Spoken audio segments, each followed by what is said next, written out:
할렐루야, 반갑습니다. 가을이 깊어가고 있습니다. 깊어가는 것만큼 오늘 우리의 신앙이 영성이 더 깊어가기를 간절히 원하면서 오늘 새로운 책 야고보서 가도록 하겠습니다. 사도 바울의 13권의 서신서가 있죠. 그리고 이 이후에 이제 히브리서를 지나면서 야고보서, 그리고 베드로 전후서, 또 이제 유다서, 또 요한 서신이 나오게 되는데요. 이 서신서들의 각각의 특징이 있죠. 가장 많은 책을 기록했던 사도 바울의 책들과 이 야고보서의 책의 특징이 있습니다. 또 요한 1, 2, 3서 요한 계시록을 썼던 요한 사도의 어떤 글의 특징이 다 드러나 있는데요. 한 가지만 비교를 해보자면 야고보서에서는 여러분들이 아셔야 될 것은 행함이 있는 믿음, 이렇게 믿음의 바탕을 둔 행함을 많이 강조를 해요. 근데 바울의 서신서의 공통점은 믿음을 더 강조를 하죠. 그리고 그 믿음 위에 어떻게 성도적인 삶을 살아야 되는가에 대해서 말을 합니다. 그 특징이 나오는 그 배경을 우리는 알아야 되는 거죠. 사도 바울은 거의 이방의 사도로 부름을 받았습니다. 이방의 사도라는 것은 그리스도를 알지 못하는 사람들, 또 신구약의 말씀에 대해서 알지 못하는 사람들에게 복음을 전하는 경우죠. 그렇게 이방의 사도로 부름을 받았기 때문에 바울에게 있어서 성경을 전하는데, 복음을 전하는데 가장 중요했던 것은 믿음이다라는 것을 강조하는 거였어요.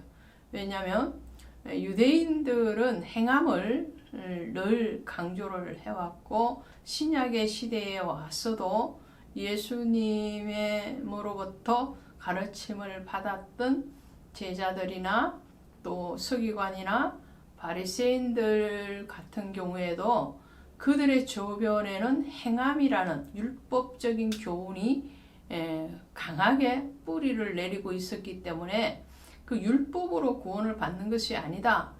그러므로 믿음이 있어야 된다. 이것을 강조할 수밖에 없는 그런 사도의 위치가 있었고요. 오늘 야고보 같은 경우에는 이 야고보서는 어떤 특정한 교회나 수신자가 정해져 있지 않아요.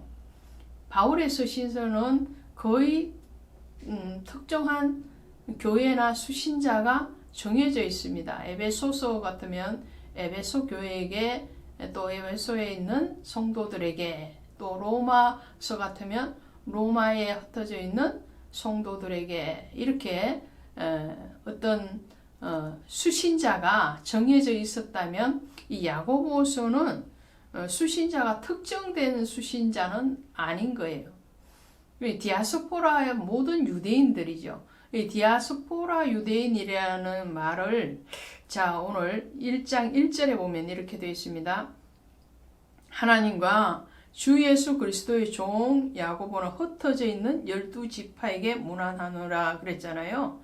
이 12지파 이스라엘 백성들을 얘기하는 거죠. 이스라엘 국민들이, 백성들이 다 이 민족의 환난과 시련을 당하게 되니까 그들이 흩어지게 되잖아요. 자의적으로 흩어진 부분도 있겠지만 자의가 아닌 유대민족의 멸망을 통해서 어쩔 수 없이 이방 나라로 포로로 잡혀가 있고, 거기에서 탄생하고 또 거기에서 살아야 됐던 그런 아픔을 간직한 채 이방인으로 살아가는 그런 디아스포라 유대인들에게 이 책이 기록되어지는 거죠.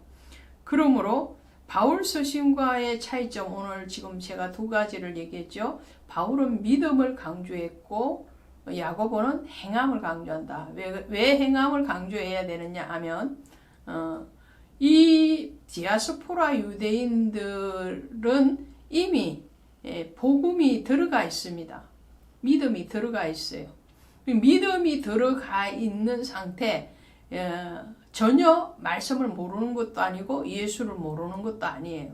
예수님을 알고 그리고 복음을 접하였고 그 믿음이 이미 갖춰져 있는 상태예요.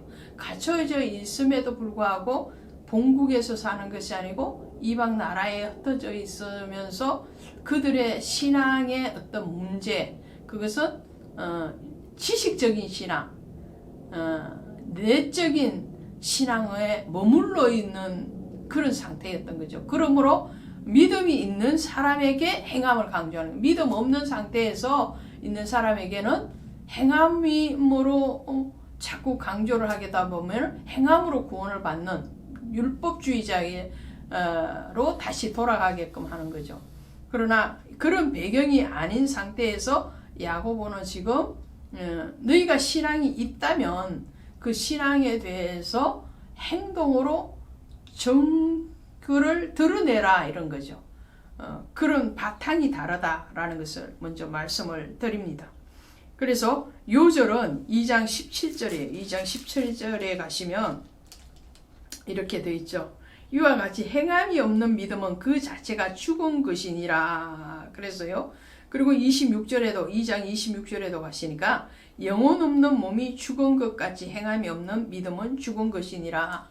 그래서 믿음이 없는 상태의 사람이 아니라고 말씀을 드렸어요. 항상 야고보서를 보실 때는 전제가 있어요. 우리 같이 복음을 아는 사람, 예수를 아는 사람, 믿음이 있는 사람이에요. 믿음 없는 사람에게 행함을 얘기한 게 아니고 믿음 있는 사람에게 그럼 그 믿음의 행실이 드러나야 되지 않느냐? 성도라면 성도의 행실이 있어야 되지 않느냐? 이렇게 말을 하고 있는 거죠. 그러면서 야고보는 지금 흩어져 있는 유대 사람들에게 이렇게 말을 하는 거예요. 2절에 보시니까 내 형제들아 너희가 여러 가지 시험을 당하거든 온전히 기쁘게 여겨라 그랬죠. 온전히 기쁘게 여러 가지 시험 이렇게 표현을 해요. 물론 개인적인 시험이 될 수도 있겠지만 앞서 말씀드린 대로 유다인이면서도 이스라엘 백성들이면서도 세계 각지로 바벨론, 아수르, 메데바사 이런 로마 지역으로 흩어져 있는 그 사람들에게 편지를 하는 거란 말이죠. 그러니까 그들에게 국가적인 환난, 고난, 또 개인적인 고난, 연단, 믿음의 시련 이 모든 것들을 다 포괄하는 거예요. 그런 여러 가지 시험을 당하거든 온전하게 기쁘게 여겨라. 온전히 기쁘게 온전히.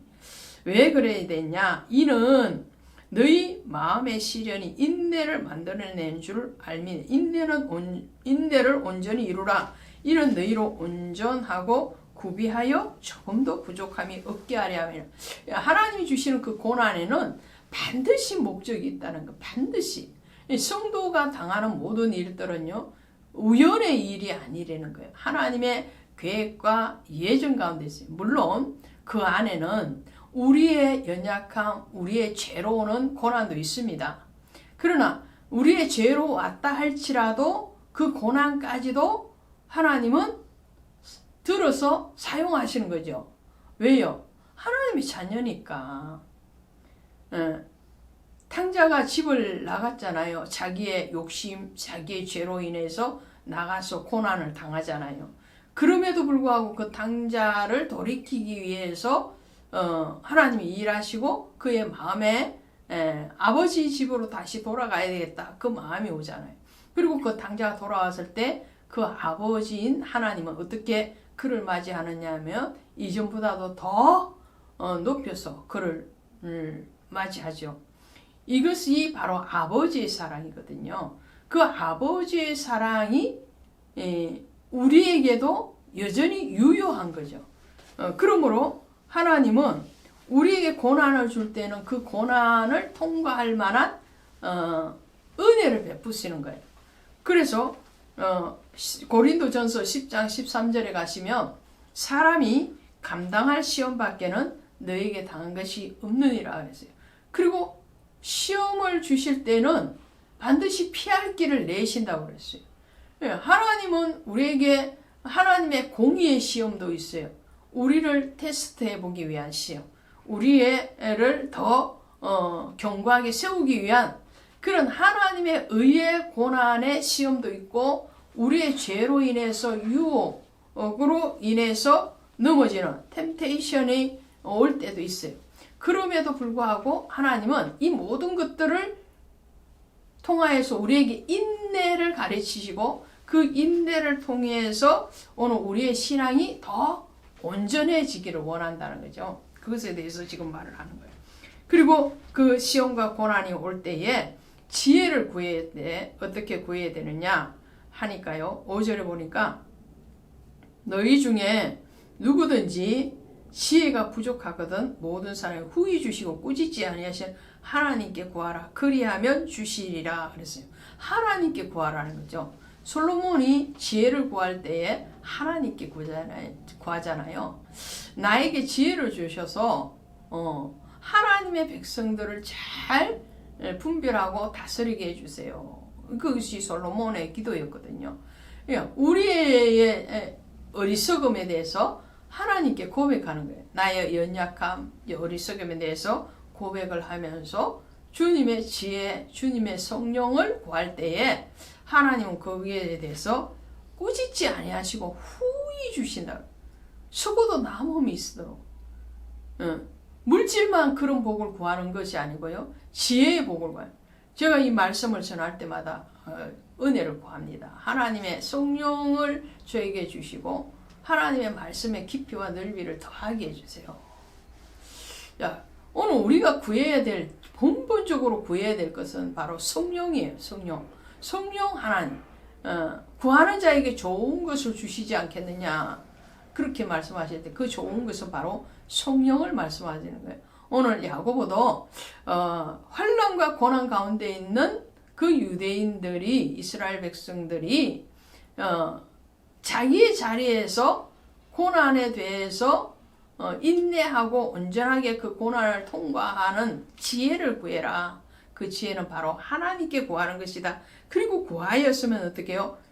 오직 믿음으로 구하고 조금도 의심하지 말라. 의심하는 자는 마치 바람에 밀려 요동하는 바다 물결 같으니.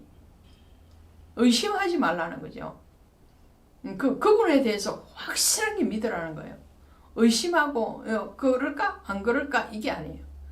주님이 우리를 향하신 그 사랑은 온전하고 완전하신 사랑.